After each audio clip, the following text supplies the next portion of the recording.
Okay, so there's this video that's been making the rounds, and it has a pretty fascinating, even provocative take on Generation X. The basic idea? They're not the forgotten middle child of history we always hear about. Nope. According to this, they're more like a uniquely trained elite. So let's dive in and break down the core arguments from that video.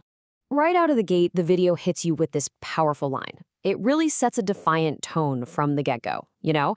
It's not framing Gen X as just a demographic, like a bunch of people born between certain years. It's framing them as, well, almost like an endangered species. The last people who ever grew up with this really specific kind of unsupervised freedom. All right, so the first key idea they introduce is something called the heathen mindset. And this is absolutely crucial to the whole argument, because the video claims that being Gen X isn't really about what year you were born. It's about having a specific psychological profile that was forged in a very unique environment. Okay, so if it's not about a birth year, then what is it? What actually defines this group?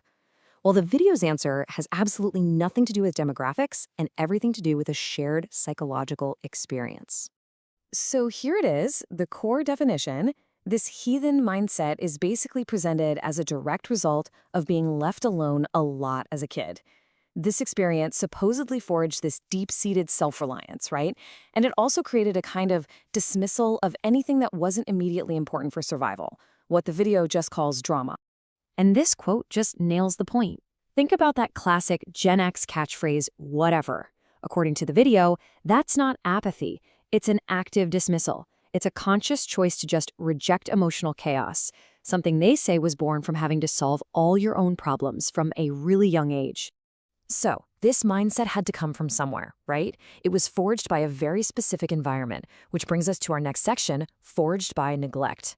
And the argument here is that the lack of adult supervision wasn't just some quirky feature of a Gen X childhood.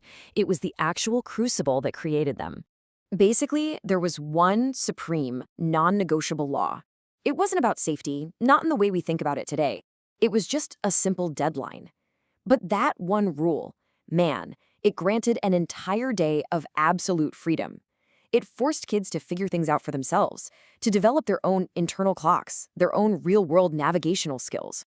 And this quote just puts that contrast in such stark terms. I mean, think about it. Disappearing for 8 hours straight with zero contact from your parents. For a Gen X kid, that was just a regular Tuesday. Today, that would trigger a full-blown Amber Alert level crisis. Now, the crucial point here is that this wasn't just about having fun and messing around. The video argues that this constant, unsupervised navigation of the real world actually created a specific kind of cognitive wiring.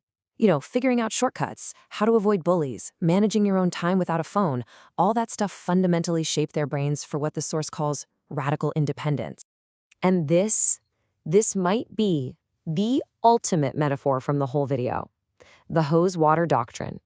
It wasn't about just getting a drink of water. It was pure strategy.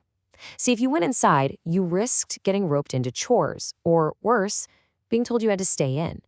So that hose water, with that funky metallic taste, that was the taste of freedom. It was a conscious choice, autonomy over comfort, every single time. Here's another really fascinating concept they bring up, risk calibration.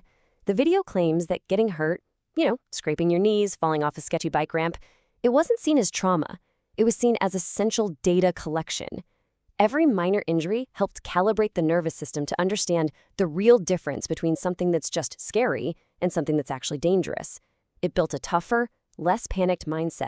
Okay, so that was all about the external world, right? The streets, the bike ramps, the hose water. Now the video shifts to the internal world with a section called The Power of Boredom. And the argument here is that the lack of constant stimulation was just as important as the lack of supervision in creating what it calls an analog brain. The source draws this really clear line in the sand between two types of minds. On one side, you've got the digital brain, which it describes as a dopamine junkie, always needing constant, high-speed input. And on the other side, you have the analog brain. This brain grew up without all that stimulation, and so it became, as the video puts it, a master of the void, totally comfortable with silence and just waiting.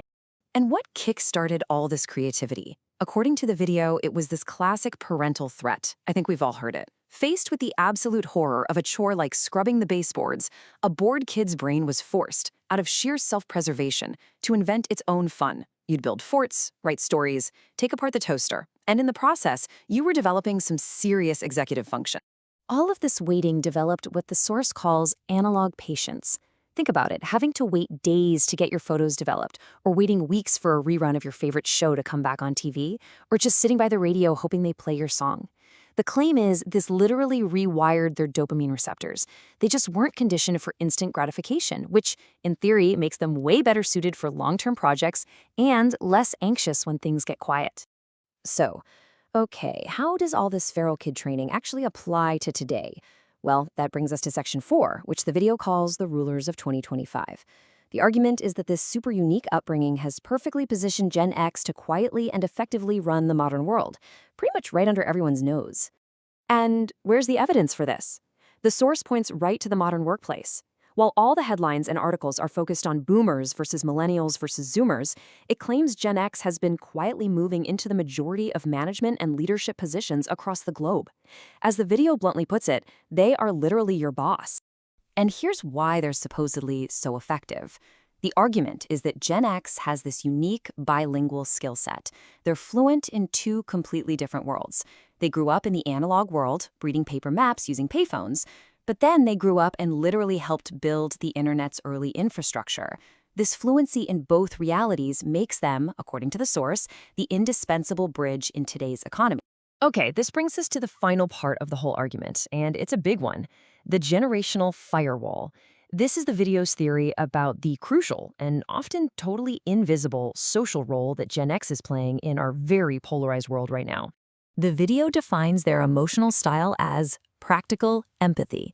Now, this isn't about warm fuzzies and just validating feelings. It's about finding solutions. It's characterized by that classic question, okay, that sucks, so what are you going to do about it? And the video argues that that question isn't meant to be harsh. It's actually framed as a sign of respect. It's a fundamental belief that you are capable enough to solve your own problems. So this approach positions Gen X squarely in the middle. They're fluent in both the suck-it-up language of the boomers and the tech-native, socially aware language of the zoomers. The video claims they basically act as a firewall, absorbing all the ideological shocks coming from both sides and serving as this crucial stabilizing force, a kind of cultural translator. And this is really the climax, the main thesis of the entire video. It takes a childhood that a lot of modern psychology might label as neglectful or even traumatic, and it completely reframes it. It argues it wasn't a disadvantage to overcome. It was an elite training program that accidentally created a generation of incredibly resilient problem solvers. The source ends with this really powerful idea. Gen X is a limited edition. That specific window in history, that perfect storm of analog boredom and unsupervised freedom, well, it's closed. It can't be done again. And that makes the mindset it produced a finite and maybe incredibly valuable resource. And so we're left with a central, really provocative question that the video poses. Was that feral and free childhood actually a form of neglect? Or was it the perfect, if accidental, training program for navigating the chaos of the world we live in today?